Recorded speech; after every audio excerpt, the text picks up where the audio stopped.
Good morning students. 9th class Hindi की जो series शुरू की हुई थी उसमें हमारे 6 लेसन पूरे हो चुके हैं। आज हम पद्य खंड को शुरू करने वाले हैं और पद्य खंड के अंदर देखो स्टूडेंट्स, आपका सखिया और जो शब्द है वो लिखे गए हैं कबीर जी के द्वारा। सखिया और शब्द कबीर जी के द्वारा, वाक लिखे हैं माई नदी के द्वारा, सवैये रसखान कैदी और कोकिला है माखन नाथ चतुर्वेदी जी के द्वारा, ग्राम श्री सुब्रनंदन पंत जी के द्वारा, मेघ आए सर्वेश्वर दयाल सक्सेना जी के द्वारा, और लास्ट लेसन है बच्चे काम पर जा रहे हैं राजेश जोशी जी के द्वारा। तो ये हमने इसमें पद्य खंड के अंदर लेसन्स करने हैं। आज हम शुरू करने जा रहे हैं सखिया और शब्द जो लिखे गए हैं कबीर जी के द्वारा। स्टूडेंट्स, कबीर दास जी भक्तिकालीन के निर्गुण भक्तिधारा के सर्वश्रेष्ठ कवि थे। इनका जन्म 1398 ईस्वी में काशी नामक नगर में हुआ था। कब हुआ था? 1398 ईस्वी में काशी नामक नगर में। और इनकी जो मृत्यु की बात करते हैं तो मगहर में इनका देहांत हुआ 1518 में, सन 1518 में मगहर में। जन्म हुआ काशी में 1398 के अंदर और 1518 में इनकी मृत्यु हुई मगहर में। और कबीर चौरा नाम स्थान पर इनकी समाधि भी बनी हुई है। इनकी जो एकमात्र प्रसिद्ध रचना है वो है स्टूडेंट्स बीजक, और बीजक के हमारे 3 भाग हैं। कौन कौन से हैं? साखी है, शब्द है और तीसरी है स्टूडेंट्स रामायणी। बीजक के 3 भाग हैं, साखी, शब्द और रामायणी। आइए इसके छोटे क्वेश्चन कर लेते हैं। स्टूडेंट्स, फर्स्ट क्वेश्चन आपका, कबीर दास जी का जन्म कब हुआ? तो कबीर दास जी का जन्म 1398 ईस्वी के अंदर हुआ। कबीर दास जी की मृत्यु की बात करते हैं तो 1518 ईस्वी में। कबीर दास जी का जन्म का स्थान पूछा हुआ तो क्या होगा स्टूडेंट्स? काशी। देखो फर्स्ट क्वेश्चन आपका उनके जन्म के बारे में पूछा हुआ, तो जन्म उनका हुआ 1398 ईस्वी में। फिर मृत्यु की बात पूछी हुई, मृत्यु उनकी 1518 में, जन्म 1398 में और मृत्यु 1518 में। फिर उनकी जन्म स्थान की बात करते हैं तो जन्म का प्रमाण का काशी में हुआ। नेक्स्ट है, कबीर की मृत्यु कहाँ हुई? कबीर की मृत्यु मगहर में हुई स्टूडेंट्स। कबीर दास जी की एकमात्र रचना का नाम पूछा हुआ है, तो कबीर दास जी की एकमात्र रचना का नाम है स्टूडेंट्स बीजक। और बीजक के अंदर 3 हैं, साखी, शब्द और रामायणी। साखिया के अंतर्गत कबीर दास की के क्या संकलित है? तो साखिया के अंतर्गत कबीर दास जी के दोहे संकलित किए गए हैं और शब्द के अंतर्गत कबीर दास जी के पद संकलित किए गए हैं। हंसा का अर्थ पूछा स्टूडेंट, तो हंसा का अर्थ होता है आत्मा। मनुष्य किस कारण से ईश्वर को बुलाए हुए हैं? मनुष्य पक्का पक्की के कारण, यानी कि पक्ष विपक्ष के कारण ही मनुष्य ईश्वर को बुलाए हुए हैं।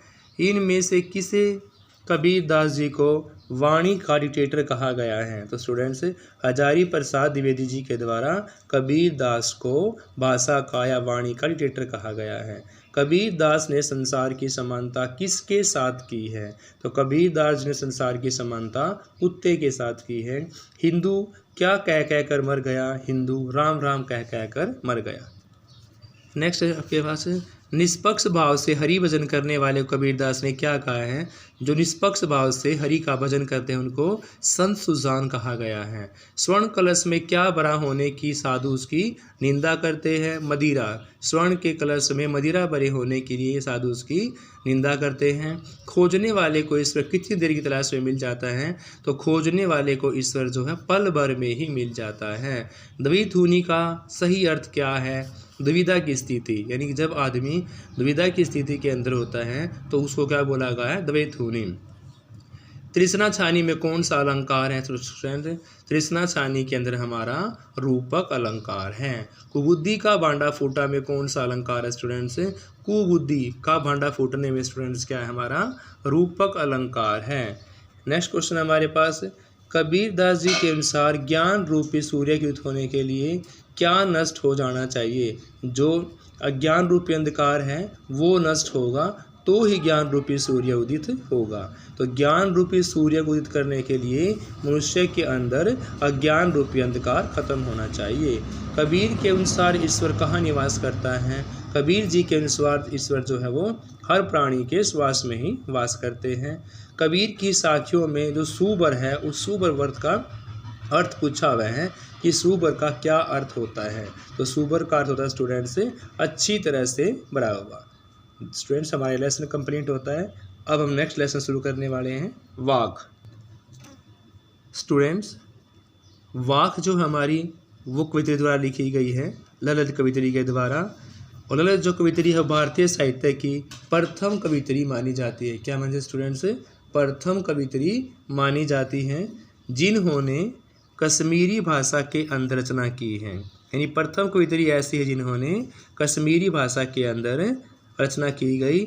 इनके जन्म स्थान की बात करते हैं तो कश्मीर में ही पामोर में सिमपुरा गांव के लगभग 1320 ईस्वी में। कहाँ पर हुआ? कश्मीर में स्थित पामोर में सिमपुरा गांव के लगभग 1320 ईस्वी के अंदर। और मृत्यु की बात करते हैं तो 1391 ईस्वी के अंदर लगभग। जन्म 1320 में और मृत्यु 1391 के लगभग मानी गई है। इन्होंने वाक के अंदर 4 पंक्तियों में कश्मीरी शैली की गहरी रचना में ये किया हुआ है। यानी कि अपनी जो समीक्षा की हुई है, अपनी जो शैली लिखी हुई है वो उन्होंने 4 पंक्तियों में बंद करके कश्मीरी शैली के अंदर लिखी हुई है। फर्स्ट हमारा क्वेश्चन, वाक के रचयिता जी का नाम पूछा हुआ है। तो वाक के रचयिता का नाम है ललित।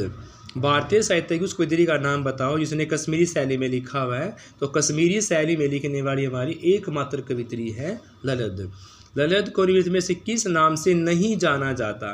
देखो, अगर नाम से जाने की बात आती तो ललेश्वरी के नाम से भी, ललिता के नाम से भी और लाल्या योगेश्वरी के नाम से भी उनको जाना जाता है। लेकिन नहीं की बात पूछी हुई है तो नहीं में आएगा आपका ललिता। कवित्री ललित का संबंध किस राज्य से है? अभी मैंने आपको बताया उनका संबंध कश्मीर राज्य से है। वाक का मतलब पूछा हुआ है कि वाक से आप क्या समझते हैं? तो वाक का मतलब होता है स्टूडेंट्स वाणी, शब्द। उनके जन्म स्थान के बारे में पूछा, अभी मैंने आपको बताया था उनका जन्म 1320 में और मृत्यु 1391 में। याद कर लेना आपने, उनका जन्म हुआ 1320 में और मृत्यु हुई 1391 ईस्वी के अंदर। नेक्स्ट आपके पास ललित का निधन के बारे में पूछा हुआ कि कब उनकी मृत्यु हुई? 1391 ईस्वी के अंदर। कवित्री जी के रह रहकर क्या उठता है? कवित्री के अंदर रह रहकर हुक उठती है। कवित्री को कहाँ जाने की चाह घेरे हुए हैं? कवित्री को घर जाने की चाह घेरे हुए हैं। कैसे धागे की रस्सी से कवित्री अपनी नाव खींच रही है? तो कच्चे धागे की नाव से कवित्री अपनी, यानी कच्चे धागे की रस्सी से कवित्री अपनी नाव को खींचे जा रही है। कवित्री के अनुसार मनुष्य क्या खाने में समभावी होगा? कवित्री के अनुसार मनुष्य जो होता सम खाने में ही क्या होगा? समभावी होगा। रस्सी कच्चे धागे की क्या अर्थ होता है? सूत की रस्सी से बंधे होना। मनुष्य क्या करके अहंकारी बन गया है? मनुष्य ना खाकर, अगर नहीं खाएगा ना खा कर क्या बन गया? वो अहंकारी बन गए हैं। कवित्री किस सेतु पर खड़ी थी? कवित्री हमारी सुसुमन सेतु पर खड़ी हुई थी स्टूडेंट्स। नेक्स्ट है, कवित्री के पास किसे देने को एक भी कौड़ी नहीं है? तो कवित्री के पास मांझी को देने के लिए एक कौड़ी भी नहीं है। थल थल में कौन बसता है स्टूडेंट्स? थल थल में शिव बसते हैं। किस कवि दर्शन से प्रभावित थे कवि हमारे? तो कवि हमारे शैव दर्शन से प्रभावित थे। सुसुमन सेतु में अलंकार पूछा हुआ है। सुसुमन सेतु में हमारा रूपक अलंकार है स्टूडेंट्स। ईश्वर को पहचानने से पहले हमें किसको पहचानना होगा? तो स्टूडेंट्स, ईश्वर को पहचानने से पहले हमें अपने आप को, खुद को पहचानना होगा। ललित के वाक का हिंदी में अनुवाद इनमें से किसने किया है? तो मीराकांत जी ने ललित के वाक का हिंदी में अनुवाद किया है। वाक कविता में कवित्री ने ज्ञानी किसको कहा गया है? वाक कविता में कवित्री जी ने जो स्वयं को जानता है, स्वयं को जानने वाले को क्या कहा उन्होंने? ज्ञानी कहा गया है। बंद द्वार की सांकर खुलने से क्या अभिप्राय है? प्रज्ञा चक्षुओं का खुलना ही बंद द्वार की सागर खुलने का मतलब होता है स्टूडेंट्स। बंद द्वार की सागर खुलने का मतलब होता है प्रज्ञा चक्षुओं का खुलना।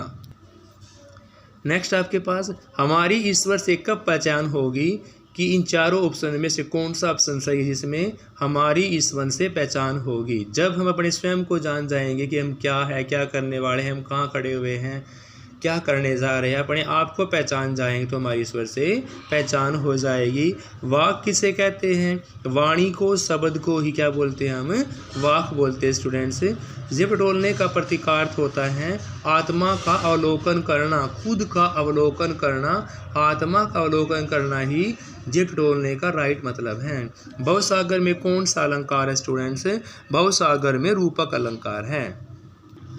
नेक्स्ट थर्ड पार्ट हमारा यहाँ पर सवैये, और स्टूडेंट सवैये हमारे लिखे गए हैं रसखान जी के द्वारा। रसखान भी हमारे भक्ति काव्य के प्रमुख निरपेक्ष कवि थे। देखो फर्स्ट क्वेश्चन आपका ये, रसखान किसके द्वारा लिखे गए? रसखान लिखे गए हमारे, यानी कि सवैये लिखे गए हमारे रसखान के द्वारा। सवैये किस द्वारा? रसखान के द्वारा। और भक्ति काव्य धारा के, भक्ति काव्य संप्रदाय के निरपेक्ष कवि इनको माना जाता है। और इनका जो जन्म है 1548 ईस्वी में स्टूडेंट्स। जन्म कब हुआ? 1548 ईस्वी में। और अगर इनकी मृत्यु की बात करते हैं तो 1628 ईस्वी के आसपास इनका देहांत हो गया। यानी कि जन्म 1548 में और जन्म की बात उसकी मृत्यु की बात करते हैं तो 1628 के आसपास इनका देहांत हो गया था। स्टूडेंट जिस प्रकार हिंदी का साहित्य में कबीर दास जी अपने दोहों के लिए प्रसिद्ध हैं, अगर दोहों की जहाँ पर बात आएगी वहाँ पर हम क्या बोलेंगे? कबीर दास जी के। तुलसीदास की बात करते हैं तो वो चौपाइयों के लिए, और मीरा भाई अपने पदों के लिए जाने जाती हैं। उसी प्रकार रसखान अपने सवैयों के लिए जाने जाते हैं। और सवैया जो होता है हमारा एक वर्णिक समछंद होता है। क्या होता है स्टूडेंट्स? वर्णिक समछंद होता है। इसके प्रत्येक चरण में वर्णों की संख्या मानी जाती है हमारी 22 से लेकर 26 तक, 22 से लेकर 26 तक। तो सवैये किसके द्वारा लिखे जाते हैं स्टूडेंट्स? रसखान जी के द्वारा। सबसे पहला क्वेश्चन आपका ये बनता है कि सवैये के रचनाकार कौन है स्टूडेंट्स? तो सवैये के रचनाकार स्टूडेंट्स हमारे रसखान जी। रसखान जी का मूल नाम पूछा हुआ है तो रसखान जी का मूल नाम है सैयद इब्राहिम। फर्स्ट क्वेश्चन है सवैये रचनाकार कौन है? रसखान। रसखान का मूल नाम पूछा हुआ है तो क्या है? सैयद इब्राहिम। फिर आपका क्वेश्चन रसखान जी के गुरु का नाम पूछा हुआ है तो रसखान जी गुरु का नाम है स्टूडेंट्स विट्ठल नाथ। रसखान ने किस भाषा का प्रयोग किया है अपनी रचनाओं में? सवैये लिखने में रसखान जी ने किस भाषा का प्रयोग किया है? तो ब्रज भाषा का प्रयोग उन्होंने किया है। रसखान के जन्म स्थान की बात पूछी हुई है। रसखान जी का जन्म दिल्ली के अंदर हुआ। खान से संबंधित कथन मुसलमान की हरिजन पैकोटिट में किसके द्वारा संबंधित है? तो यह रचना हमारी भारतेंदु जी के द्वारा लिखी गई है। मनुष्य रूप में रसखान कहाँ निवास करना चाहते हैं? ब्रज में। मनुष्य के रूप में, अगर मनुष्य के रूप में रसखान जी का जन्म होता है तो कहाँ निवास करने की इच्छा उनकी? ब्रज में निवास करने की इच्छा है। भगवान कृष्ण ने पर्वत को अपनी उंगली पर क्यों धारण किया है? भगवान कृष्ण जी ने पर्वत को उंगली पर धारण करने का मेन रीजन था इंद्र का गर्व चूर चूर करने के लिए। खग रूप में रसखान यमुना नदी के किस पेड़ पर रहने की उनकी इच्छा है? तो कदम के पेड़ पर रहने की इच्छा है। रसखान लकोटी या कामरिया पर निछावर, यानी कि रसखान लकोटी या कामरिया पर निछावर मुरली न करने को तैयार है। तीनों लोक का राज करने को तैयार है। यानी कि इन सब में से आपका जो ऑप्शन राइट है वो क्या आएगा? तीनों लोक का राज स्टूडेंट्स। नेक्स्ट देखो, रसखान किस पर्वत का पत्थर बनना चाहते हैं? रसखान जी गोवर्धन। अगर अगले जन्म में रसखान जी पत्थर बनते हैं तो उनकी इच्छा है कि गोवर्धन पर्वत का पत्थर बने। अगर अगले जन्म में उनका जन्म पत्थर के रूप में होता है तो। रसखान ब्रज की किस वस्तु का करोड़ों स्वर्ण महलों की बात कही गई है? कांटेदार झाड़ियों पर निछावर करने की बात कही गई है। कालिंदी फूल कदम की डारन में कौन सा अलंकार है? कालिंदी फूल कदम की डारन में आपका अनुप्रास अलंकार है स्टूडेंट्स। रसखान की प्रसिद्धि का कारण उनमें से कौन सा छंद है? तो रसखान अपने सवैयों के लिए सबसे फेमस माने जाते हैं। मुरली मुरलीधर का अधरन धरी धराने धराऊंगी, इसमें कौन सा अलंकार है? यमक अलंकार है स्टूडेंट्स। किसकी मादक मुस्कान गोपियों से संभाली नहीं जाती? यानी कि किसकी मुस्कान जो है गोपियों से संभाली नहीं जाती? स्टूडेंट्स यहाँ पर किसकी माधव मुस्कान गोपियों से संभालनी जाती की बात की गई है, तो श्री कृष्ण जी की जो मुस्कान है वो गोपियों से नहीं संभाली जाती। गोपी सिर पर क्या धारण करना चाहती हैं, गोपी सिर पर मोर पंखा धारण करना चाहती हैं। गोपी गले में किसकी माला को धारण करना चाहती हैं, तो स्टूडेंट्स गोपी गले में माला की बात करते हैं तो गुंजा की माला धारण करना चाहती है। किसके स्टूडेंट्स, गुंजा की माला को धारण करना चाहती है। नेक्स्ट आपके पास गोपी कैसे रंग के वस्त्र धारण करना चाहती हैं, गोपियाँ भी पीले रंग के वस्त्रों को धारण करना चाहती हैं।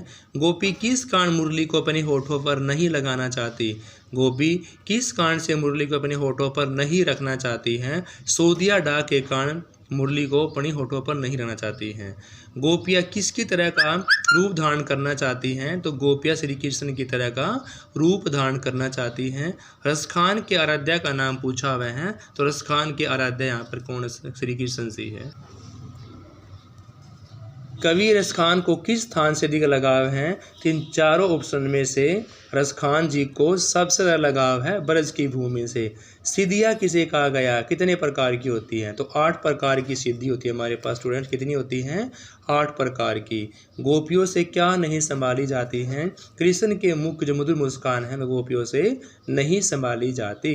पहले सवैये में किस प्रकार के भाव का पता चलता है, पहले सवैये में द्वारकाधीश और उनकी क्रीड़ा स्थली के प्रतीकार्थ के बारे में, यानी कि जो द्वारकाधीश थे उनकी क्या क्रीड़ा स्थली थी उसके बारे में प्रेम भाव का पता चलता है।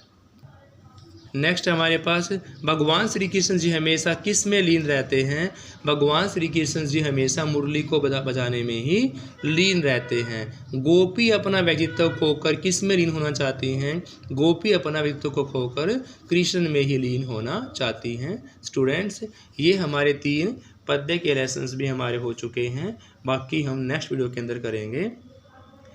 Thank you students.